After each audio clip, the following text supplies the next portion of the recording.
Manitoba, Wisconsin already this year. Finished 5th last night here in the Bowling Green Pool. So very strong running truck. Chasing that distance of 320 feet to get himself locked into a pull-off.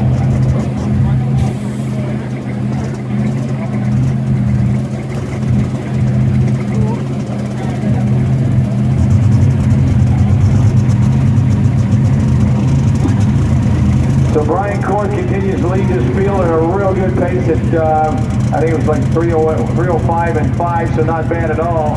So as we continue on here, Jason Irwin